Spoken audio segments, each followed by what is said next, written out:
அஞ்சிலே ஒன்று பெற்றான் அஞ்சிலே ஒன்றைத்தாவி அஞ்சிலே ஒன்றாக ஆரியர்க்காக ஏகி அஞ்சிலே ஒன்று பெற்ற அனங்கை கண்ட அயலார் ஊரில் அஞ்சிலே ஒன்றை வைத்தான் அவனம்மை அழித்து காப்பான். ஓம் அனுமந்தாய வித்மகே வாயு புத்திராய தீமகே தந்தனோ மாருதி பிரச்சோத்யாத்.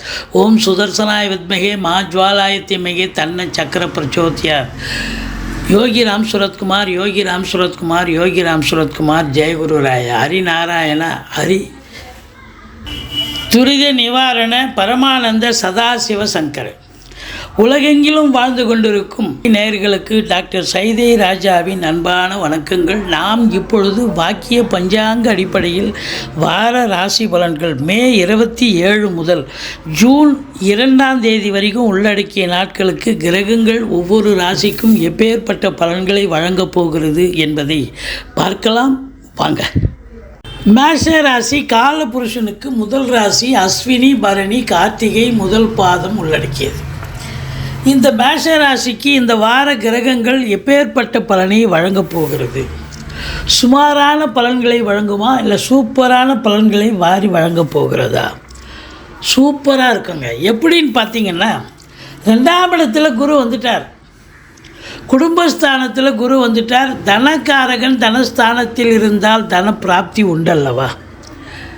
அஸ்வினி பரணி கார்த்திகை முதல் பாதம் உள்ளடக்கிய இந்த மேஷராசி அன்பர்களுக்கு இந்த வாரம் சூப்பரான ஒரு வாரமாக விளங்கப் போகிறது. நினைத்ததை சாதிக்க முடியும் அப்படின்னு சொல்லலாம். கடைசி 2 நாள் செவ்வாய் பகவான் ராகுவின் பிடியில் இருந்து வந்துடுறார். ஒரு 5 நாள் 12ஆம் இடத்துல ராகுவின் பிடியில் இருக்கார். அப்போ இந்த வாரம் ஒரு பின்னடைவை ஏற்படுத்தும். கடைசியில் சக்ஸஸ் ஆகும். உடம்பு ஆரோக்கியம் கூட குறையும், அதுக்காக செலவினங்கள் ஏற்படும் உங்களுக்கு அப்படின்னு சொல்லணும். மற்றபடி 2ஆம் இடத்துல குரு இருக்கிறது, குடும்பத்தில் ஒரு நிம்மதி சந்தோஷம் குதூகலம் ஏற்பட போகிறது. அது மட்டுமா 2 சுக்கிரனும் அங்கே தான் இருக்கார். ஸோ அமக்கலமான ஒரு லட்சுமி கடாட்சம் நிறைந்த ஒரு வாரமாக விளங்கப் போகிறது. உங்கள் சொல்லுக்கும் செயலுக்கும் மதிப்பு மரியாதை கண்டிப்பாக ஏற்படும். வாக்கினை தொழிலாக கொண்டு செயல்படக்கூடிய இந்த மேஷராசி அன்பர்களுக்கு இந்த வாரம் மிக மிக உன்னதமான ஒரு வாரமாக விளங்கும் என்று சொன்னால் மிகையாகாது. ராசிநாதன் இறுதியில் ராசியில் அமக்கலமாக ஆட்சி வீடு மேலுகிறார். கௌரவம் புகழ் அந்தஸ்து செல்வாக்கினை பெறப்போகிறீர்கள். இருந்த போதிலும் சனி பார்வை ராசிக்கு இருப்பதால் கொஞ்சம் மந்திச்சு விட்ட மாதிரி தான் இருப்பீங்க, டென்ஷனாக இருப்பீங்க, பரபரப்பாக இருப்பீங்க. தாக ஆரோக்கிய குறைவு அல்லது ஒரு சில இடங்களில் நீங்கள் செல்லும் இடங்களில் பிரச்சனைகள் வர இடர்பாடுகள் வர வாய்ப்புகள் இருக்கிறது. மற்றபடி கலைத்துறையில் பணியாற்றக்கூடிய அன்பர்களுக்கு ஒரு பொக்கிஷமான ஒரு வாரம். சினிமா மற்றும் தொலைக்காட்சி பிரிவில் பணியாற்றுபவர்களுக்கு அற்புதங்கள் தரப்போகிறது என்று சொன்னால் மிகையாகாது. உங்களை பொறுத்தவரையிலையும் இந்த சனி பகவான் 5ஆம் இடத்தை பார்க்குறார். பூர்வீகத்தில் பிரச்சனைகள் வரும், பிள்ளைகளுக்கு இடர்பாடுகள் வரும், பிள்ளைகளுக்கும் உங்களுக்கும் கருத்து வேறுபாடு ஏற்படும். இந்த வாரம் என்னதான் வீட்டில் தேனாறு பாலாறு ஓடினாலும் நல்ல ஒரு சம்பாத்தியம் நல்ல வருமானம் இருந்தாலும் குடும்பத்தில் அமைதி இருந்தாலும் உங்களுக்கு நிம்மதி இருக்காது, சந்தோஷம் இருக்காது. 5ஆம் இடத்தை சனி பார்க்குறாங்க. பிள்ளைகளுக்கு இடர்பாடுகள் வரலாம், இல்லை உங்களுக்கு மன நிம்மதி இருக்காது. 6ஆம் இடத்தை குரு பார்க்கிறார். எதிரிகள் ஓடி ஒளிவார்கள், கடன் சுமை படிப்படியாக குறையும், தேக ஆரோக்கியத்தில் ஒரு சிறப்பான ஒரு நிலை. வேலை பார்க்குற இடத்துல எல்லோரும் உங்களுக்கு அரவணைப்பாக இருப்பார்கள். சொந்த தொழில் செய்பவர்களுக்கு நம்பிக்கைக்கு பாத்திரமான பணியாளர்கள் கிடைப்பார்கள். கோர்ட்டில் கேஸ் எதாக இருந்தால் உங்களுக்கு சாதகமாக தீர்ப்பு வரும். 6ஆம் இடம் என்பது வெளியூர் வெளிமாநிலம் வெளிநாட்டு பயணத்தை குறிக்கக்கூடிய இடம். அப்போ அங்கேருந்து நல்ல தகவல் வரப்போகிறது, வெளிநாட்டுக்கு போகிறீங்க. 8ஆம் இடத்தை குரு பார்க்கிறார். திடீர் அதிர்ஷ்ட வாய்ப்புகள் தேடி வரும், வரா கடன்கள் வசூலாகும், இன்சூரன்ஸ் பணம் கிளைம் ஆகி கைக்கு வரக்கூடிய ஒரு காலகட்டம்.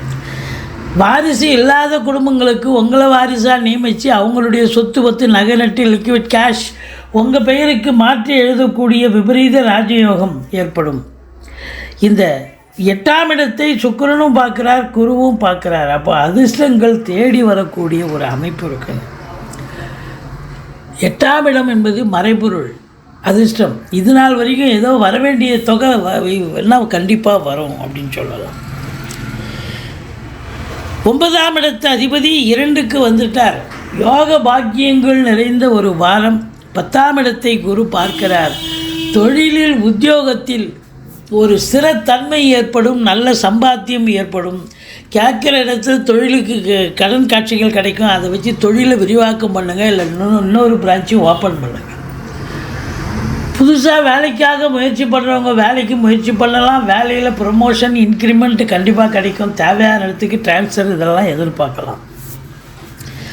10ஆம் இடத்தை குரு பார்ப்பது தொழிலில் மேன்மை, தொழிலில் சிறப்புத்தன்மை, உத்தியோகத்தில் மேன்மை, உத்தியோகத்தில் ஒரு சிறப்பான ஒரு அமைப்பு.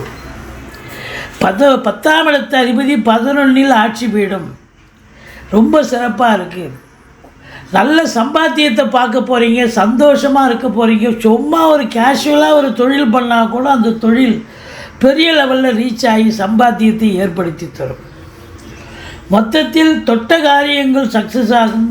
இரும்பு சார்ந்த உபகரணங்களை பயன்படுத்தக்கூடியவர்கள் எல்லோருக்கும் சிறப்பான ஒரு காலகட்டம். சின்ன லேத் ஃபேக்ட்ரிலேருந்து பெரிய கம்பெனி வரைக்கும் வேலை பார்க்கக்கூடியவர்களுக்கு, மெக்கானிக்கல் ஃபீல்டில் இருக்கிறவங்க, கார் ஓட்டுறவங்க, இவங்க எல்லாருக்குமே சிறப்பான காலகட்டம். இந்த 12ஆம் இடத்தில் ராகு பகவான் இருக்கிறார். கொஞ்சம் பிஸியாக தான் இருப்பீங்க. உறங்க நேரம் இருக்காது. இருந்த போதிலும் நல்ல சம்பாத்தியம், அந்நிய பொருளாதாரம் வீடு தேடி வரப்போகிறது. உள்நாட்டு வாணிபம், வெளிநாட்டு வாணிபம், ஏற்றுமதி இறக்குமதியாளர்கள், ஷேர் மார்க்கெட்டில் இன்வெஸ்ட் பண்ணுறவங்க, ஸ்பெக்குலேஷன், ஆன்லைன் பிஸ்னஸ் பண்ணுறவங்க, ஹோட்டல் பிஸ்னஸ் பண்ணுறவங்க, இவங்களுக்கெல்லாம் ஒரு சிறப்பான ஒரு காலகட்டம் அப்படின்னு சொல்லலாம். மொத்தத்தில் 12ல் ராகு, அந்நிய பொருளாதாரம் வீடு தேடி வரப்போகிறது. வெளிநாடு போகணும்னு நினைக்கிறவங்க தாராளமாக போகலாம். செவ்வாய் 5 நாள் 12ல் இருக்குது. ராகுன் பிடியில் இருக்கிறதால அசையா சொத்துக்கள் விற்பது வாங்குவது தொடர்பில் இருக்கும் அன்பர்களுக்கு சில இடர்பாடுகள் எல்லாம் இருக்கும். வார கடைசியில் உங்களுக்கு ஒரு சௌகரியங்கள், சந்தோஷங்கள் ஏற்பட போகிறது. அதாவது சொத்து பத்து விற்பது வாங்குவது, ரியல் எஸ்டேட் பிரமுகர்கள், ஃப்ளாட் ப்ரமோட்டர்ஸ், பில்டர்ஸ், கட்டிட கலைஞர்கள், இவங்க எல்லாருக்கும் முதல்ல 5 நாள் கொஞ்சம் பிரச்சனையாக இடர்பாடுகள் இருக்கும், இன்னல்கள் இருக்கும், சிக்கல்கள் இருக்கும். தொழில் சரியாக இது ஆகாது. ஆனால் அதுக்கப்புறம் பார்த்திங்கன்னா ரொம்ப நம்ம சிறப்பாக இருக்கும். சாதிக்கக்கூடிய ஒரு நிலை கண்டிப்பாக ஏற்பட போகிறது. மொத்தத்தில் இந்த வாரம் மேஷராசி அன்பர்களுக்கு அற்புதமான ஒரு வாரம், சாதிக்கக்கூடிய ஒரு வாரம். நீங்கள் வணங்க வேண்டிய தெய்வம் துர்க்கையை வழிபாடு செய்யுங்கள், முருகப்பெருமானை வணங்குங்கள். வாழ்க்கை வளமோடும் நலமோடும் அமையப்போகிறது.